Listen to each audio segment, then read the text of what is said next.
What is it? I'm sorry, Carl. This is not the way I like to do things. Don't do it.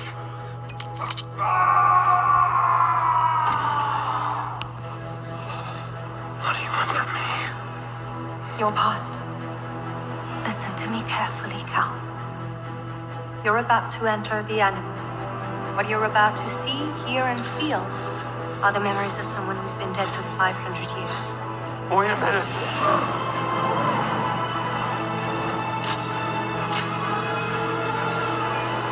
Synchronization achieved. Commence regression. Getting them into the hands of assassin scientist Medea Voronina, who was able to develop her own version of the Animus. Although functional, this Animus led each member of Voronina's assassin cell to go insane due to the effects of prolonged Animus exposure. I can give you the technique, but I put that second part there for you to understand. You need to come back here and check back in here as well before I tell you this. If you use this technique, you can end up sitting there and being somewhere else. You're not talking to yourself.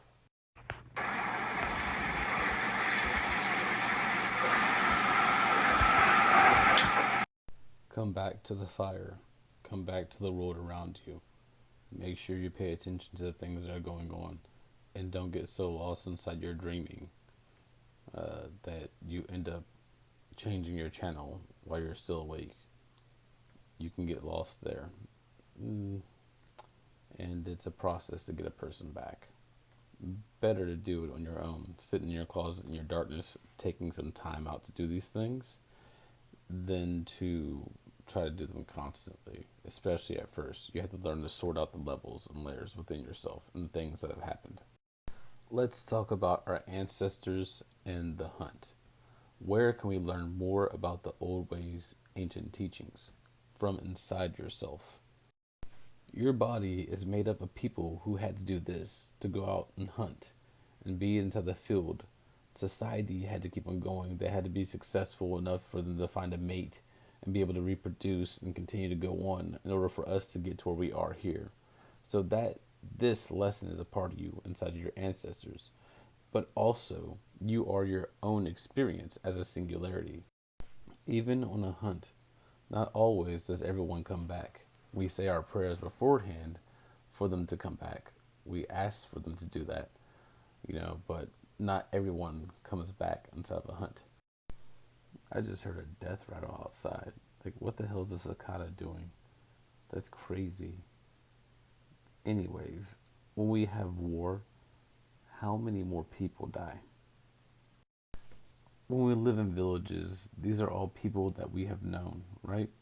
And so therefore, inside that, we have our closest friend that was like our brother, though we were not born of the same family. They're like our brother in spirit. And so from that, we bring our brothers back when we have our children. When you name a child after someone, are you not imbuing them with that person's spirit? Even back into those tribal days, we had every day being exactly the same, right? We were just going through life, sitting by the fire, doing the things we do to protect our people from either the wild animals or other tribes that are coming against us, that type of thing. Sit down inside of yourself and go to a fire and sit there. In the Avatar state, you are at your most powerful. But you are also at your most vulnerable. What do you mean? If you are killed in the Avatar state, the reincarnation cycle will be broken, and the Avatar will cease to exist. Yeah, we fixed that issue with the system. Look, we've all lived many other lives besides just this one. It's up to you to open that doorway inside yourself to go back to them. The longer you spend inside your daydream interacting with these beings that you've been before, you will start to remember other things. They'll also show you images from their past lives, but they don't want you to become them. They want you to be you and for everyone to be integrated for you to level up. Ultimately, that's the goal of our lives and why the singularities go on. We get to the end of our road, we get to the end of our ropes, and if we didn't succeed inside becoming immortal, well, then we die, and at least we come back and all of our knowledge is stored to reblossom again inside the field. You go out on a hunt and you die. Well, guess what? Someone brings you back by naming their child after you or doing this. Sweet gestures, things like that. It's a part of the aspects of the pure dreaming, okay? So inside of this, you have the ancestors that have made you, that probably witnessed your death, and then you as a spiritual entity, the times that you have died. Both of them combined together, weaving life and death together inside of the matrix as we flow through time. Your mind is a quantum supercomputer.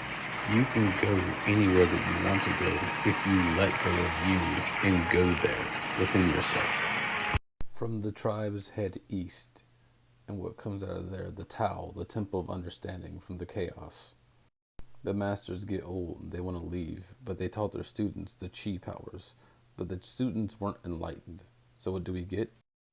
The Arabian Nights, where you have all types of magic and jinn and things going on.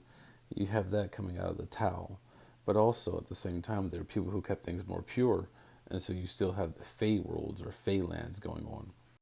While you had the Arabian Nights going on Midgard, the other planes had other things going on too, and all of this together was kind of a part of Atlantis. From the times of the Tao is when we developed the whole gate technology to jump around between worlds at different locations. It depended on the runes that you put into things. We have the evidence of this shit really happening. All the things were going on in the now. You had space age technology people, you had like magical people, you had all the different types of people mixing together inside Atlantis. Like, it was a whole vibe back then. It was pretty cool, pretty chill for the people who were lords that could show up and show things. It was weird. It got a little too weird. People's ideas got wonky. And so things had to be reset. When it comes to stuff like the Bible and stuff like that, the different tribes, the different lords, there are various gods that walked around here that are all connected with the Creator. But those gods were all trying to represent the Creator the most, and one of them would be the one that would represent the Creator in the end. But ultimately, it was all working towards the same point. Sit down and go inside of yourself. Stop thinking with your logic and just see and be there and go through the things, see what's going on. Let go of you, and you'll start to see the ancient things by the dreaming within you.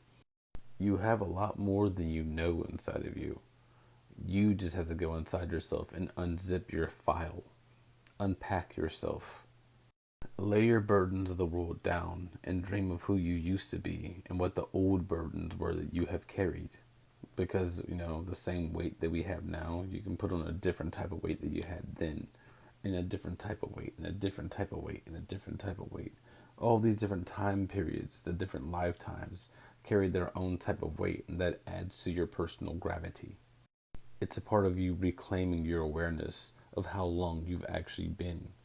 So you have to sit down and go inside yourself, let go, and try to see the things. Just let it show you what happens.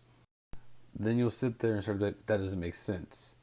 And you can get into an argument, and more things get revealed, different aspects of it. This was happening at this time. This was going on at this time. These things were happening too. It's a general overview of the time period and what potentially went wrong that would cause consciousness to crash and for a reset to happen. By doing this technique, you become aware of the cycles and how many times that this has happened and what has been going on. You kind of open yourself up to the past images of what you've been. By doing this, you start dredging up your old shit. Bringing your remnant back together. Essentially. It is kind of spooky, okay? You feel like a stranger in a strange land inside of a strange place.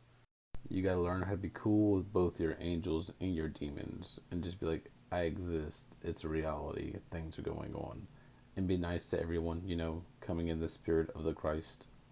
Between the ancestors and your past selves, you will reclaim enough knowledge of what this is.